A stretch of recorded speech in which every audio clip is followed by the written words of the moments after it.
Hello student, आज का हमारा टॉपिक है साउंड। इस चैप्टर में हम देखेंगे कि साउंड क्या होता है, हम साउंड को कैसे प्रोड्यूस करते हैं, डिफरेंट म्यूजिकल इंस्ट्रूमेंट्स हैं, उनकी जो साउंड है वो डिफरेंट क्यों होती है, ह्यूमंस में साउंड कैसे प्रोड्यूस हो रहा है, how sound propagate from one person to another, from one place to another place.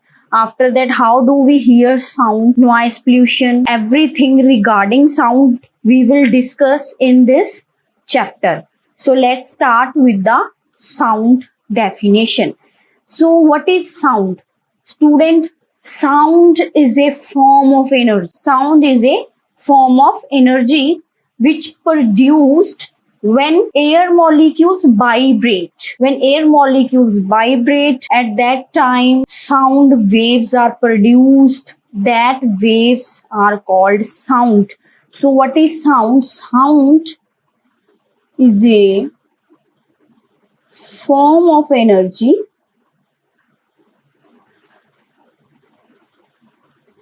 that is produced when air molecule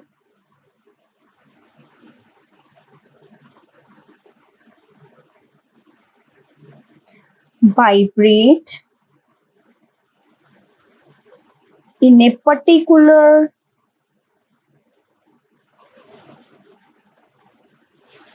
pattern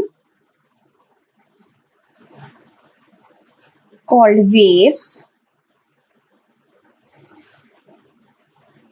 So sound is a wave.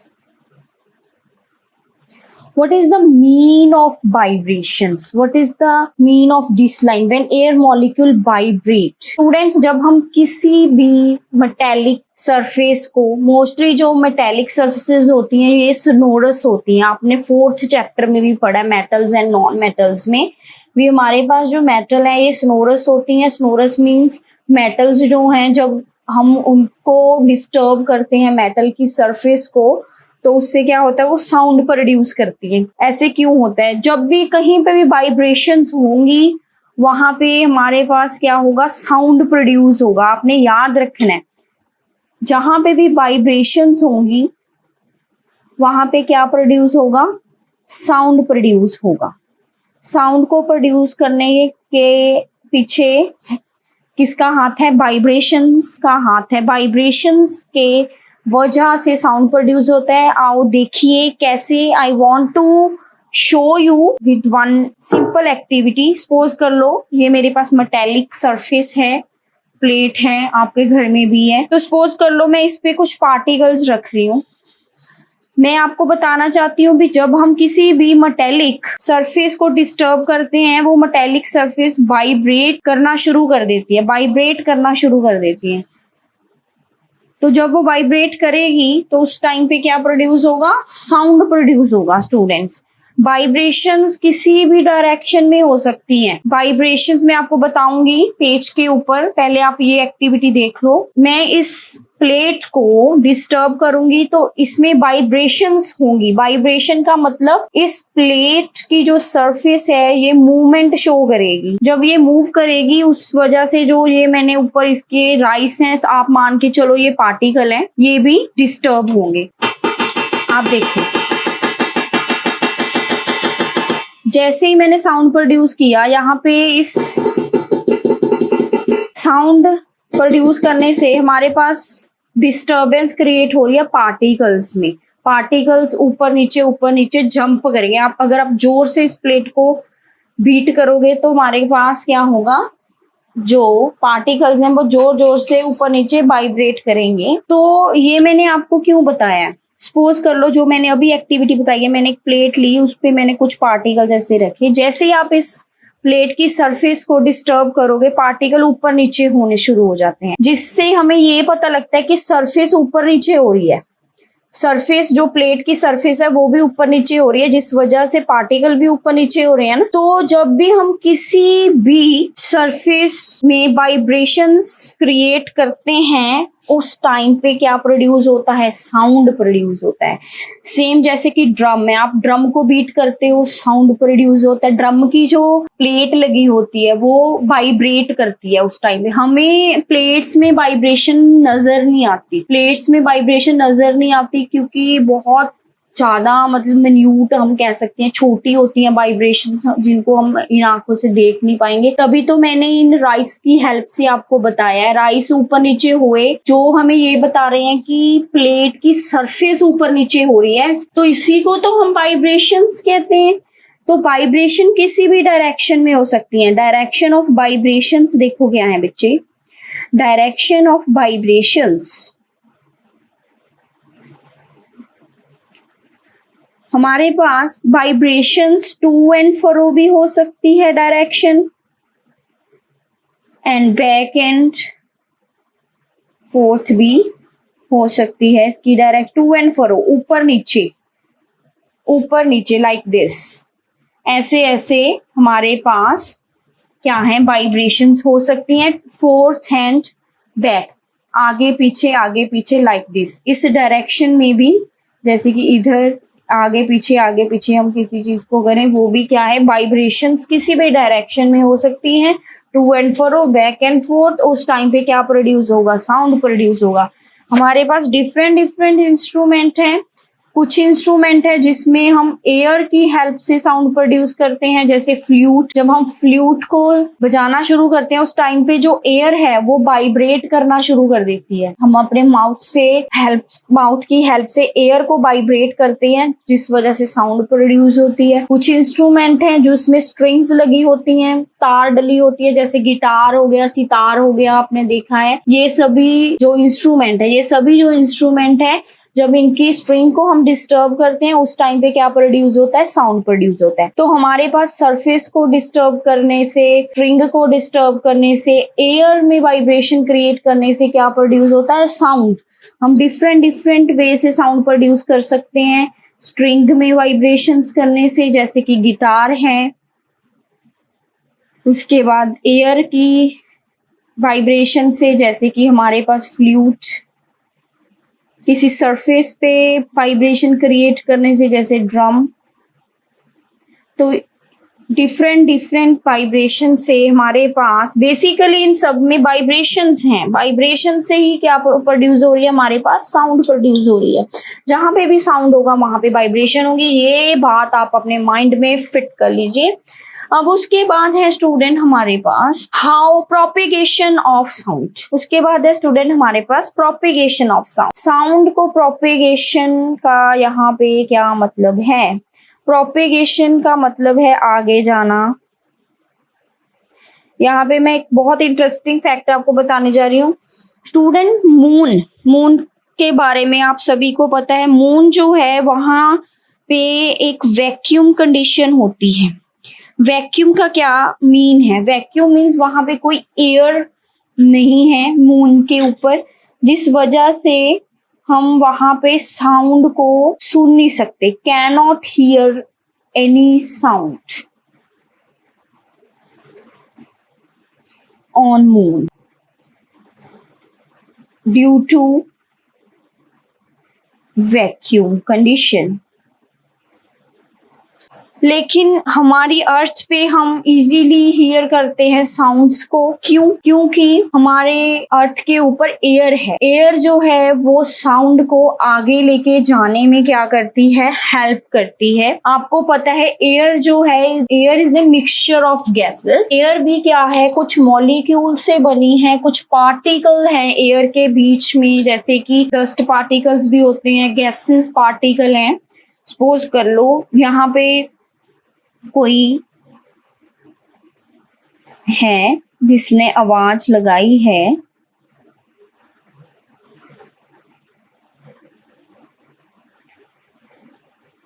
तो जैसे ही हमारे गले से आवाज निकली तो यहाँ पे एयर के क्या हैं, कुछ पार्टिकल्स हैं, एयर के कुछ पार्टिकल हैं, उन्होंने वो वेव्स को लिया और वो वाइब्रेट करना क्या हो गए, शुरू हो गए। पार्टिकल्स आगे आगे वाइब्रेट करते हुए क्या हैं, आगे आगे मूव कर रहे हैं। वाइब्रेशंस को आगे आगे वो भेज रहे हैं। तो हमारी जो वाइब्रेशंस हैं ये आगे आगे ट्रेवल करती हैं with the help of air molecules, with the help of air particles. इसको ध्यान से देखिए क्या मतलब है। सपोज करो यहाँ पे एक पार्टिकल है एयर का, यहाँ पे एक पार्टिकल है। मैं थोड़े इसको थिक बना रही हूँ so that you can easily see what I want to tell you. जैसे ही अंदर से एनर्जी निकली, हमने बोलने की कोशिश की, तो ये पार्टिकल क्या हो गया, डिस्टर्ब हो गया। इसने वहां पे वाइब्रेट करना शुरू कर दिया। जब इसने वाइब्रेट करना शुरू कर दिया तो जो इसके नेबर में पार्टिकल है वो भी डिस्टर्ब हो गया, उसने भी वाइब्रेट करना शुरू कर दिया। ऐसे ऐसे करते आगे आगे सारे पार्टिकल्स क्या हैं, वाइब्रेट करना शुरू कर देते हैं। जैसे जैसे वाइब्रेशंस आगे जाती हैं, हमारी साउंड वैसे वैसे आगे क्या है, ट्रेवल करती है। आपने पानी में भी देखा होगा वेव्स को आगे। सपोज कर लो ये कोई पानी का मग है, आप सेंटर में उसके बीच में कुछ फेंकते हो तो आप देखते हो कि वो वेव्स आगे आगे पानी की तरंगे जो हैं आपको ऐसे ऐसे ऐसे ऐसे दिखती हैं। ऐसा सेम साउंड में भी सेम वही कंडीशन है। जहां पे डिस्टरबेंस होगी पानी के पार्टिकल वहां पे वाइब्रेट करना शुरू कर देते हैं। सपोज कर लो आपने पत्थर फेंका पानी के बीच में, पानी के बीच में आपने पत्थर फेंका तो क्या होता है, क्या सेंटर में से पानी साइडों में जाना शुरू हो जाता है। हमें लगता है कि पानी बाहर की तरफ को मूव करना शुरू हो रहा है। हमें ऐसे लगता है जहां पे हमने पत्थर फेंका पानी क्या है, बाहर की तरफ क्या है, मूव कर रहा है। लेकिन बच्चे ऐसा नहीं होता है। जहां पे भी हमने पत्थर फेंका है वहां पे पानी वहीं वाइब्रेट करना शुरू कर देता है, ऊपर नीचे ऊपर नीचे ऊपर नीचे। जैसे ही वहां पार्टिकल डिस्टर्ब होते हैं, उसके नेबर वाले पार्टिकल भी डिस्टर्ब हो जाते हैं, वो भी ऊपर नीचे वाइब्रेट करते हैं। ऐसे ही आगे ऐसे करते करते करते धीरे धीरे हमारे पास जो वाइब्रेशंस है वो आगे प्रोपेगेट करती हैं। Same thing happens in sound. Sound में भी जैसे ही पार्टिकल, एयर पार्टिकल को एनर्जी मिलती है वो वाइब्रेट करना शुरू कर देते हैं, तो वाइब्रेशंस को वो आगे आगे आगे आगे ट्रांसफर करते हैं। अगर यहाँ पे कोई एयर पार्टिकल ना हो, जैसे कि मैंने मून में बताया है कोई एयर पार्टिकल नहीं है, यहाँ से हम एयर पार्टिकल हटा दें, फिर क्या होगा, वाइब्रेशंस ही नहीं होंगी। वाइब्रेशन नहीं होंगी तो साउंड नहीं होगा। तो यही एक कारण है कि साउंड को ट्रेवल करने के लिए हमें कुछ मीडियम की जरूरत पड़ती है। तो हमारे पास मीडियम एयर भी है जो गैस मीडियम है, एयर क्योंकि गैसेस से बना है। हमारे पास लिक्विड मीडियम भी है, हमारे पास सॉलिड मीडियम भी होते हैं। हमारे पास 3 तरह के मीडियम है, gas, liquid and solid. Students, हमारे पास साउंड सबसे फास्ट सॉलिड में ट्रेवल करती है as compare to liquid, and gases में स्लो ट्रेवल करती है। मैं आपको बता दूं वाटर में जो साउंड है वो 4 टाइम्स फास्टर होती है, 4 time faster as compare to air. If we compare the speed of sound in air and water, water में 4 टाइम्स फास्टर होती है एयर से। अगर हम सॉलिड में देखें, सॉलिड लाइक कोई मेटेलिक कोई चीज है, सॉलिड चीज है, उसमें साउंड बहुत ज्यादा तेज चलती है, जैसे कि 13 टाइम्स फास्टर। सॉलिड्स में 13 टाइम फास्टर होती है as compare to air speed of sound. Basically जो स्पीड है साउंड की वो एयर में 340 मीटर पर सेकेंड है स्टूडेंट्स, जो कि कम है as compare to the speed of light. हमारे पास लाइट सबसे फास्ट है, तो लाइट की स्पीड होती है 3 × 10⁸ मीटर पर सेकेंड। यही एक कारण है, क्वेश्चन आता है कि जो थंडर है, जब लाइटनिंग होती है जब बारिश के दिनों में, उस टाइम पे आपको आवाज बाद में सुनाई देती है, लाइट पहले दिखाई देती है। जब बिजली गड़कती है बादलों में उस टाइम पे आपको लाइट पहले नजर आती है और साउंड बाद में। ऐसा क्यों? क्योंकि लाइट की स्पीड बहुत ज्यादा है, लाइट जल्दी धरती पे पहुंच जाती है, साउंड की स्पीड कम है, वो पीछे रह जाती है। तो पहले हमें लाइट चमकने दिखती है, उसके बाद उसकी साउंड हमें सुनाई देती है। तो ऐसा होता है। तो आपको स्पीड का पता होना चाहिए। लाइट की speed as compare to sound बहुत ज्यादा होती है, साउंड की स्पीड कम होती है। तो ये था कुछ साउंड के बारे में, प्रोपेगेशन के बारे में। उसके बाद हम देखेंगे जो ह्यूमंस हैं वो कैसे साउंड प्रोड्यूस करते हैं स्टूडेंट्स। तो हमारा नेक्स्ट जो टॉपिक है, how humans produce sound. Students, हमारे जो आवाज है गले से आ रही है, आपको सभी को पता है। हमारे गले में एक साउंड बॉक्स होता है जिसमें से आवाज पैदा होती है, और इस साउंड बॉक्स को ही हम बोलते हैं लेरेंक्स। लेरेंक्स और साउंड बॉक्स ये एक पार्ट है हमारे थ्रोट में जिससे क्या प्रोड्यूस होती है? साउंड। साउंड को प्रोड्यूस करने के लिए मैंने पीछे अभी बताया क्या चाहिए हमें? वाइब्रेशंस। क्या चाहिए हमें? वाइब्रेशंस। मीन हमारे गले में भी कुछ वाइब्रेशंस होती हैं जिस वजह से क्या प्रोड्यूस होता है? साउंड। ये बहुत ही अमेजिंग है। आप देखो, मैं आपको एक डायग्राम की हेल्प से बताना चाहती हूँ। मेरे पास लेरेंक्स का डायग्राम है स्टूडेंट्स। आप अपने गले को हाथ लगा के देखो, आपको कुछ फील होता है बोन लाइक स्ट्रक्चर।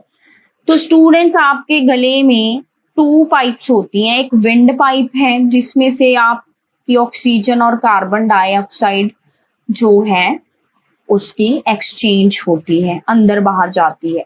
ये हमारे पास क्या है? विंड पाइप है। Wind pipe. एक होती है फूड पाइप, वो अलग है। फूड पाइप का साउंड से कोई भी लेना देना नहीं है। फूड पाइप अलग होती है, वो उसमें सिर्फ खाना जाता है। एयर वाली पाइप अलग है। हमारे गले में 2 पाइप्स हैं। आप ऐसे देखो कि हमारे गले में 2 पाइप हैं, एक में से खाना जाएगा और दूसरी में से एयर। तो जो हमारी विंड पाइप होती है ये बिल्कुल प्लेन नहीं होती, इसमें कुछ रिंग्स हैं, सी शेप रिंग है जिसे हम बोलते हैं ट्रेकिया। हम अपनी विंड पाइप को ट्रेकिया भी बोल सकते हैं। आप चाहे विंड पाइप बोलो, ट्रेकिया बोलो, कुछ भी बोलो। तो स्टूडेंट, अब बात है हमारे पास वॉइस बॉक्स कहाँ है, हमारे पास साउंड बॉक्स कहाँ है, हमारा जहां से आवाज आ रही है ये देखना ना हमने। तो जो आपकी विंड पाइप है ना, इसके ऊपर वाला जो ये सारा हिस्सा, जो कुछ डिजाइन सा आपको यहाँ पे नजर आ रहा है, तो ये पूरा हिस्सा ही तो है हमारा साउंड बॉक्स, और इसको हम बोलते हैं लेरेंक्स। मीन्स हमारी विंड पाइप का जो अपर पार्ट है, विंड पाइप का जो टॉप पार्ट है, उसको ही हम लेरेंक्स बोलेंगे। लेरेंक्स ही है जो रिस्पॉन्सिबल है हमारे ह्यूमंस में साउंड को प्रोड्यूस करने के लिए। लेरेंक्स में क्या है स्टूडेंट? एपिग्लोटिस एक प्लेट सी होती है, स्टार्टिंग जहां से हमारी विंड पाइप स्टार्ट होती है, ऊपर एक प्लेट होती है एपिग्लोटिस। उसके बाद नीचे कुछ कार्टिलेज होते हैं। कार्टिलेज आप पढ़ोगे हायर क्लासेस में, जो बोन्स को आपस में कनेक्ट करते हैं, मतलब कुछ ऐसी स्ट्रक्चर्स होती हैं, कार्टिलेज बोनी स्ट्रक्चर्स होती हैं। उसके बाद है कुछ थायराइड, आपको पता है आपके गले में थायराइड भी होता है, ग्लैंड है, थायराइड कार्टिलेज है। लेकिन यहाँ पे आपको समझ नहीं आ रहा होगा कि वॉइस का यहाँ पे क्या कनेक्शन है।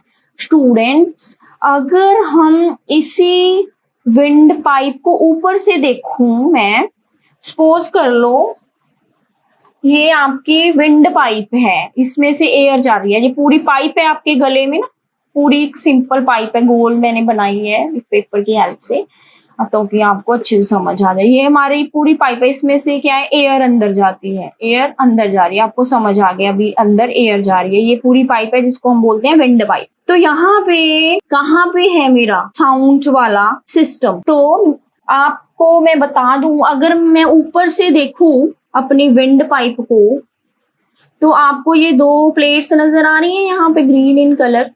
ये प्लेट्स जो हैं, वैसे तो ये अंदर होंगी ना, मैंने ऊपर ही बना दी, तो अंदर आप देख नहीं पाओगे, इसके ऊपर भी कुछ पार्ट्स होंगे, इसके ऊपर एपिग्लोटिस होगा, कुछ और पार्ट्स भी होंगे, अंदर होगा ये। मैंने बेसिकली आपको दिखाने के लिए थोड़ा ऊपर बना दिया, ये अंदर है, फिर अंदर होगा तो दिखेगा नहीं आपको। तो ये ऐसी दो प्लेट्स लगी हुई हैं, इन प्लेट्स को हम बोलते हैं वोकल कॉर्ड्स। इन प्लेट्स का नाम है वोकल कॉर्ड्स। स्टूडेंट, ये वोकल कॉर्ड्स में जब वाइब्रेशंस होती हैं, ये वोकल कॉर्ड्स प्लेट लाइक हैं, जब ये वाइब्रेट करती हैं उस टाइम पे क्या है, साउंड प्रोड्यूस होती है। वैसे भी जब हम एयर को एक्सहेल करते हैं, इनहेल करते हैं, उस टाइम पे भी ये हमारी जो वोकल कॉर्ड है ये वाइब्रेट करती हैं, बंद हो जाती हैं, खुल जाती हैं, ज्यादा फास्टली वाइब्रेट करती हैं, स्लो करती हैं। It depend upon the sound. कैसी कैसी डिफरेंट डिफरेंट साउंड हमारे गले से निकलेंगी। कई बार हम बहुत ऊंची आवाज में बात करते हैं, कई बार हम बहुत धीमी आवाज में बात करते हैं। तो ये डिपेंड करता है हमारी वोकल कॉर्ड्स की वाइब्रेशंस के ऊपर। जब हम बहुत लाउड बोलते हैं तो वाइब्रेशंस बहुत ज्यादा होने शुरू हो जाती हैं, जब हम स्लो बोलते हैं वाइब्रेशंस कम होती हैं। तो ये डिपेंड करता है वाइब्रेशंस के ऊपर। तो मैं आपको बेसिकली बताना चाह रही थी कि हमारा जो विंड पाइप है उसके ऊपर ही जो उसका अपर पार्ट है वहां पे ही हमारा वॉइस बॉक्स होता है। बेसिकली साउंड जो है वो वोकल कॉर्ड से प्रोड्यूस होता है। जब वोकल कॉर्ड्स में क्या होती हैं, वाइब्रेशंस। मैंने यहाँ पे ऊपर से टॉप व्यू भी दिखाया है। ये है हमारा एपिग्लोटिस सारा पार्ट। ये दो प्लेट्स हैं जिनको हम वोकल कॉर्ड्स कहते हैं। जब ये वाइब्रेट करती हैं तो क्या है, साउंड प्रोड्यूस होता है। आपकी एनसीईआरटी बुक में भी ये स्ट्रक्चर दी गई है, आप वहां पे भी देख सकते हो। तो मैंने आपको बता दिया, due to vibration in the vocal cords sound produce in the human. तो यहाँ पे मेन जो काम है वो किसका है, वोकल कॉर्ड्स का। और वोकल कॉर्ड्स के बिटवीन एक स्लिट होती है स्टूडेंट, ये भी आपकी बुक में दिया गया है। तो ये था हाउ ह्यूमंस प्रोड्यूस साउंड। उसके बाद है हमारे पास how do we hear sound. Sound produce हो गई। अब हमने देखना है हमें साउंड सुनती कैसे है। सभी को पता है साउंड हमें अपने कानों से हम सुनते हैं साउंड को। तो देखो कैसे जो हमारा कान है ये हेल्प करता है हमारे साउंड को सुनने में। तो आप स्ट्रक्चर देखो, ये मैंने ड्रॉ किया। ये आपका ईयर का स्ट्रक्चर है स्टूडेंट। आपका जो ईयर होता है ये 3 पार्ट्स में डिवाइड है। फर्स्ट पार्ट जो आउटर पार्ट होता है उसको हम आउटर ईयर बोलेंगे। उसके बाद middle ear, middle mean centre, and last is inner ear जो अंदर चला गया। इनर ईयर जो आपको बाहर से कान दिख रहा है ना, वो आपका आउटर ईयर है। आपका जो कान जिसपे आप वो डिजाइनर वो भी डालते हो इयररिंग्स वगैरह, वो पिना उसको हम बोलेंगे। ये बाहर वाला जो हमारा ईयर है वो आउटर ईयर का ही पार्ट है। तो आउटर ईयर जो है उसमें एक पूरी कैनाल, एक रास्ता बना हुआ है। आपको पता है अंदर आपके दिखाई देता है, आपको अंदर को जा रहा है कान में रास्ता। कई बार वहां पे कई बार मच्छर कीड़ी भी चली जाती है तो फिर पता लगता है कि अंदर कुछ पाइप सी है जिसमें जा रहा है हमारा इंसेक्ट वगैरह, ऐसा होता है समटाइम। तो ये यहाँ तक जो हमारा पार्ट आ गया ये सारा आउटर में ही कंसीडर होगा, जिसमें आप उंगली भी डालते हो समटाइम, इचिंग होती है जब, ठीक है, जिसे आप ईयरबड से साफ भी करते हो। वो पार्ट हमारा सिर्फ आउटर ईयर होता है। तो स्टूडेंट ये वाला पिना एंड ईयर कैनाल जो है ये है हमारा आउटर ईयर। और जो आउटर ईयर होता है उसका फंक्शन क्या है, आउटर ईयर जो है ये साउंड वेव को कलेक्ट करता है। चारों तरफ से साउंड आती है उनको ये गैदर कर देगा, इकट्ठा कर देगा, इकट्ठा करके अंदर भेजेगा। यहाँ से सारी तरफ से साउंड्स आ रही हैं तो ये इसको इकट्ठा करके पूरा, यहाँ पे देखो सारी साउंड्स इकट्ठी होगी तो अंदर जा रही है इजी। उसके बाद यहाँ पे एक स्ट्रक्चर बना हुआ है, आप देखो ब्लैक सा। इस स्ट्रक्चर को मैंने लिखा है ईयर ड्रम और टिम्पैनिक मेम्ब्रेन। यस, इसको आप हिंदी में पर्दा भी बोलते हैं ना, मेरे कान का पर्दा फट गया जब जोर से थप्पड़ बजता है, टीचर लगा दे तो हम बोलते हैं कि अरे मेरे कान का पर्दा फट गया। तो ये वही पर्दा है जिसको हम ईयर ड्रम या टिम्पैनिक मेम्ब्रेन भी बोलते हैं। यहाँ से शुरू होता है हमारा मिडल ईयर। टिम्पैनिक मेम्ब्रेन से शुरू होता है हमारा मिडल ईयर। उससे पहले वाला था हमारा आउटर ईयर। तो यहाँ से टिम्पैनिक से लेके यहाँ पे 3 आपको बोन्स नजर आ रही हैं, ब्लू, रेड, ब्लू। तो ये बोन्स है हमारे पास ऑसिकल्स। इन तीनों को हम अगर देखें तो ये ऑसिकल है। इन तीनों का नाम इकट्ठा अगर हम कहें तो ये तीनों को हम बोलेंगे ऑसिकल्स। अगर अकेले अकेले को देखें तो पहली का नाम है हैमर और मैलस, दूसरी का नाम है इनकस, एनविल भी बोलते हैं, थर्ड है स्टेपस। स्टेपस के बारे में बताऊं, ये हमारी बॉडी की सबसे छोटी बोन है students, the smallest bone in the body. Answer क्या है उसका? स्टेपस। कान में होती है ये। तो ये देखो, ये है हमारा यहाँ तक। ऑसिकल्स को ले लें, ईयर ड्रम को ले लें, मतलब ये तीनों बोन्स को ले लें और ईयर ड्रम, चार हो गए ना। ये कौन कौन से? तीन बोन हो गई और ईयर ड्रम। इनको हम बोलते हैं मिडल ईयर। मिडल ईयर का क्या फंक्शन है? मिडल ईयर जो भी साउंड वेव्स बाहर से आ रही हैं उनको, जैसे ही वो साउंड वेव ईयर ड्रम पे पड़ेंगी, ये ड्रम क्या करेगा? वाइब्रेट करेगा। मीन्स मिडल ईयर जो है ये वाइब्रेशन, साउंड को वाइब्रेशंस में क्या कर देगा? कन्वर्ट कर देगा और यहाँ से वाइब्रेशंस को कहाँ पे भेज देगा? इनर ईयर में। मीन्स ये कनेक्शन भी है, किसमें? आउटर और इनर ईयर का कनेक्शन भी है। ये सेंटर में उनको आपस में जोड़ रहा है और साउंड को आगे प्रोपेगेट कर रहा है in the form of vibrations. जैसी भी वेव बाहर से जैसी भी साउंड आई उसको इसने वाइब्रेशन में चेंज करके किसको दे दिया? इनर ईयर को। तो इनर ईयर क्या है स्टूडेंट? इनर ईयर में बहुत ही इंपॉर्टेंट पार्ट है हमारे पास, जो ये आपको कॉइलिंग सा पार्ट दिख रहा है, इसको हम कॉक्लिया बोलते हैं। इस पार्ट में कुछ हेयर्स होते हैं। ये हेयर्स जो होते हैं, लिक्विड भी होता है इसके अंदर। तो जैसे ही वाइब्रेशन इसके अंदर जाती हैं, वो हेयर्स, वो लिक्विड जैसे उसके बीच में से वाइब्रेशंस गुजरती हैं, तो वो वाइब्रेशंस को सिग्नल में चेंज कर देता है। वाइब्रेशंस को किस में चेंज कर देता है? सिग्नल में। और ये सिग्नल जो हैं ये कहाँ पे जाते हैं? हमारे ब्रेन में जाते हैं। हमारे ब्रेन जो है वो सिग्नल्स को आइडेंटिफाई करता है, जिससे हमें पता लगता है कि किस चीज की साउंड है। बेसिकली जो सुनने का काम है, आइडेंटिफिकेशन का काम है, ये हमारा ब्रेन करता है। काम ईयर का सिर्फ उन वाइब्रेशन को आगे ब्रेन तक पहुंचाना होता है। बेसिकली ब्रेन ही हमें साउंड के बारे में बताता है, किसकी साउंड है, कैसी साउंड है, ये हम आइडेंटिफाई करते हैं with the help of our brain. तो ये था ईयर के बारे में भी। ईयर जो है एक हियरिंग ऑर्गन है जिससे हम सुनते हैं प्रॉपरली। उसके बाद कई बार क्या होता है, बहुत ज्यादा जो वेव्स आती हैं, साउंड वेव्स की जो फ्रीक्वेंसी कई बार बहुत ज्यादा होती है, लाउड होती है, जिससे क्या है हमारा जो ईयर ड्रम है वो डैमेज हो जाता है और हमें सुनाई नहीं देता। तभी तो डॉक्टर्स हमें रिकमेंड करते हैं कि हमने अपने कान में कभी भी कोई पेन, कोई तीखी चीज से अपने कान को साफ नहीं करना, क्योंकि ये जो ईयर ड्रम होता है ये बहुत पतली सी लेयर होती है। अगर ये डैमेज हो जाएगी तो क्या होगा?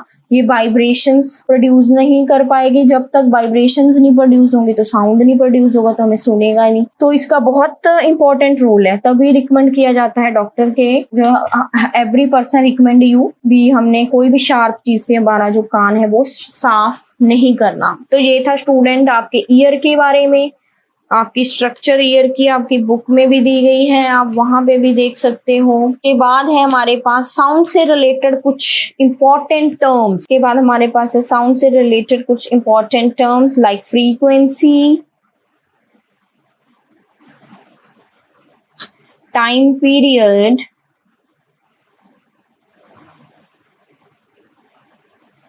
Amplitude.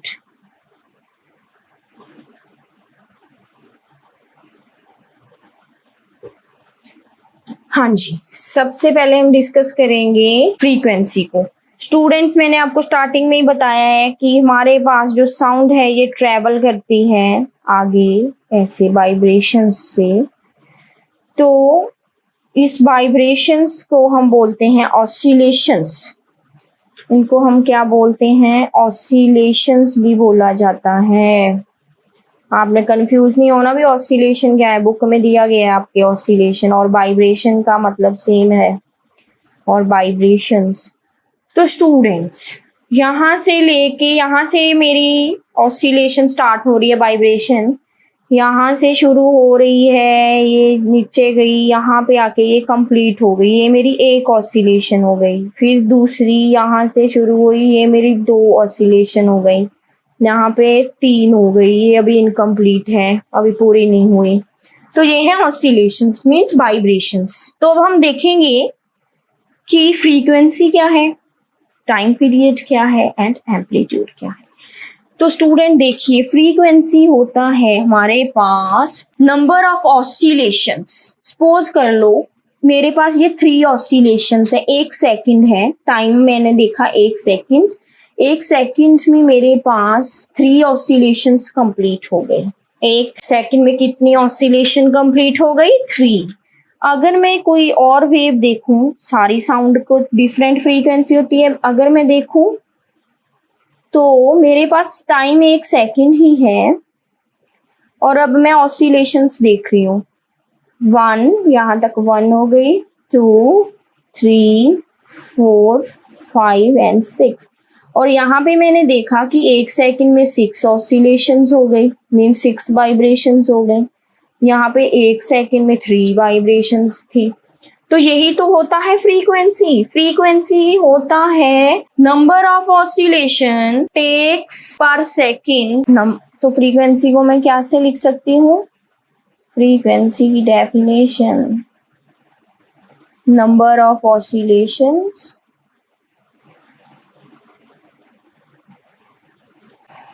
By object in 1 second.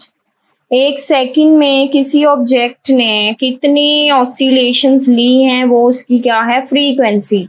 अगर वो 1 सेकंड में ज्यादा ऑसिलेशंस कर रहा है तो फ्रीक्वेंसी ज्यादा है, अगर कम ऑसिलेशंस कर रहा है तो फ्रीक्वेंसी कम है। जैसे कि ये केस ए है, ये केस बी है। हमने देखा कि बी केस में फ्रीक्वेंसी ज्यादा है, ए केस में फ्रीक्वेंसी कम है। इससे हमारी साउंड पे क्या असर होगा? जितनी फ्रीक्वेंसी ज्यादा होगी, फ्रीक्वेंसी जितनी ज्यादा होगी उतनी ही आवाज तीखी होगी। मीन्स जो हमारी पिच होती है, अब पिच होता है तीखापन, अब किसी आवाज में तीखापन होना, वो डायरेक्टली प्रोपोर्शनल होता है फ्रीक्वेंसी के। डायरेक्टली प्रोपोर्शनल का मतलब जे फ्रीक्वेंसी हमारी बढ़ रही है तो पिच भी बढ़ेगी, तीखी होती जाएगी आवाज। अगर आप फ्रीक्वेंसी कम कर रहे हो तो आवाज क्या है? मोटी होती जाएगी, तीखापन उसका कम हो जाएगा। जैसे कि अब वुमेन्स में देखो, वुमेन की आवाज तीखी होती है क्योंकि उनकी जो फ्रीक्वेंसी है ज्यादा है। मेन की जो आवाज होती है आपने देखा है भी, वो थोड़ी मोटी होती है, मीन्स उनमें पिच कम होती है। तो लेडीज में अगर हम देखें तो हाई पिच होती है, बच्चों में भी फ्रीक्वेंसी कम होती है, मेन में भी फ्रीक्वेंसी कम होती है, जिस वजह से तो हमारी डिफरेंट साउंड है। वुमेन की साउंड डिफरेंट है मैन से और मैन की डिफरेंट होती है चिल्ड्रन। ऐसे हम आइडेंटिफाई करते हैं फ्रीक्वेंसी से साउंड को। उसके बाद है हमारे पास टाइम पीरियड। टाइम पीरियड का मतलब है एक ऑसिलेशन कंप्लीट करने के लिए हमें कितना टाइम लगता है? 1 ऑसिलेशन। एक मतलब यहां से लेकर मैंने यहां तक जाना है, मुझे कितना टाइम लगेगा? यहां से लेके यहां तक जाने में मुझे कितना टाइम लगेगा? वो है टाइम पीरियड, वो है time period. 1 oscillation to complete 1 oscillation, जितना भी टाइम लगता है उसको हम बोलते हैं टाइम पीरियड। जो टाइम पीरियड होता है ये 1/, फ्रीक्वेंसी होता है आपका, ये अपोजिट टू ईच अदर, और फ्रीक्वेंसी होता है 1/t। तो ये फॉर्मूला भी है, न्यूमेरिकल्स भी आपको आ सकते हैं। तो स्टूडेंट उसके बाद है एम्पलीट्यूड। एम्पलीट्यूड अब हम देखेंगे क्या है। एम्पलीट्यूड है आपको यहाँ पे ये दिख रहा है हमारे पास जो मैक्सिमम डिस्प्लेसमेंट है, ऑसिलेशन कितनी ऊपर तक जा रही है। यहाँ पे मैं आपको एक डायग्राम की हेल्प से बताना चाहती हूँ। तो देखें एम्पलीट्यूड,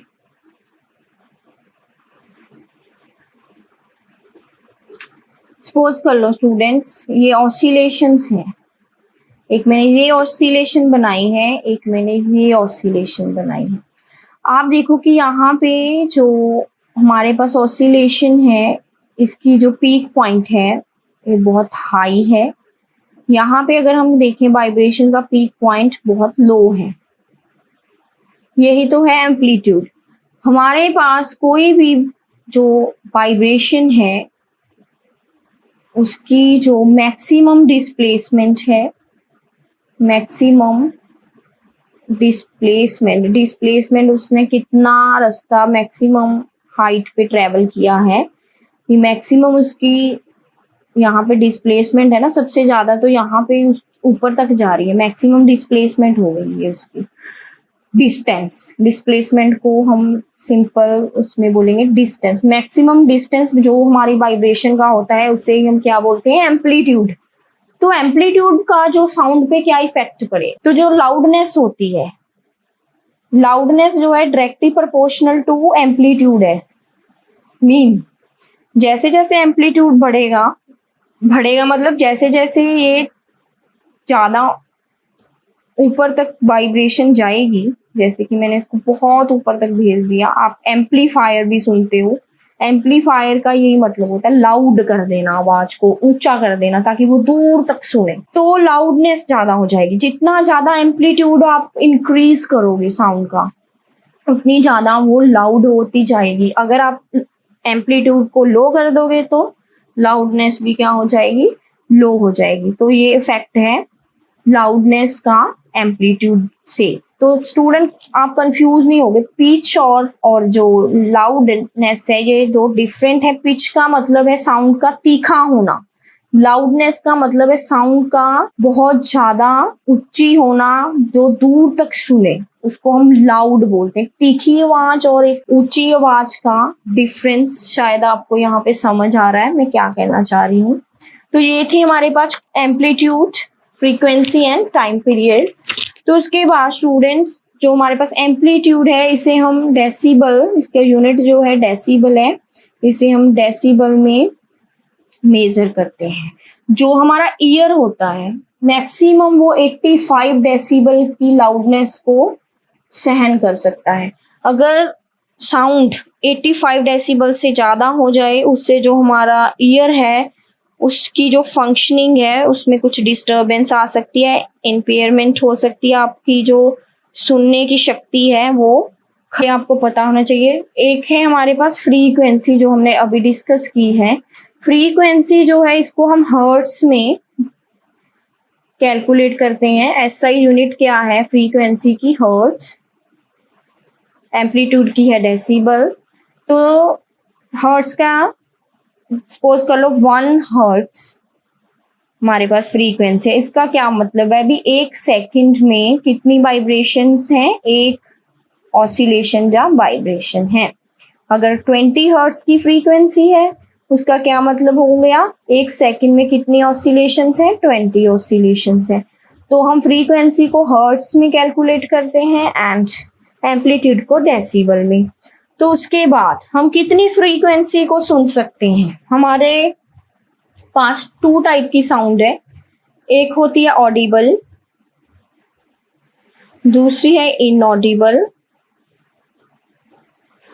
ऑडिबल साउंड वो है जो हम सुन सकते हैं, इनऑडिबल साउंड वो होती है जो हमें सुनाई नहीं देती। साउंड है हमारे सराउंडिंग में, वो साउंड है लेकिन हम उन्हें सुन नहीं पाते, हमें नहीं सुनाई देती।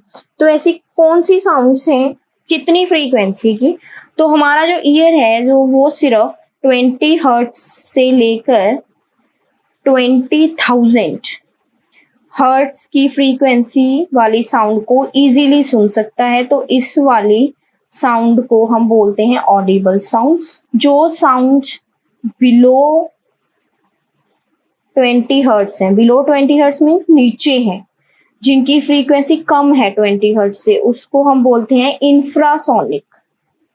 इंफ्रासोनिक साउंड्स ये हमें सुनाई नहीं देते। जिनकी फ्रीक्वेंसी होती है अबव 20,000 हर्ट्ज उनको हम बोलते हैं अल्ट्रासोनिक और अल्ट्रासाउंड ऑल्सो। अल्ट्रासोनिक फ्रीक्वेंसी वाली साउंड ये हम नहीं सुन पाते, लेकिन कुछ एनिमल्स होते हैं जो एबल होते हैं to hear this type of frequencies. कुछ ऐसे एनिमल हैं जो जिन्हें 20 हर्ट्ज के नीचे वाली भी साउंड सुनती हैं। कुछ हैं ऐसे एनिमल्स जिन्हें हम 20 हर्ट्ज 1000 के ऊपर वाली भी फ्रीक्वेंसीज वो सुन सकते हैं। लेकिन अगर हम अपना केस देखें तो हम सिर्फ 20 हर्ट टू 20,000 हर्ट्स की फ्रीक्वेंसीज वाली साउंड ही क्या कर सकते हैं, सुन सकते हैं। तो ये था स्टूडेंट साउंड के बारे में। उसके बाद आता है हमारे पास noise pollution topic.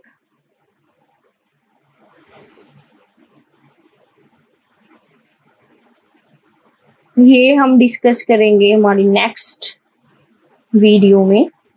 Thank you.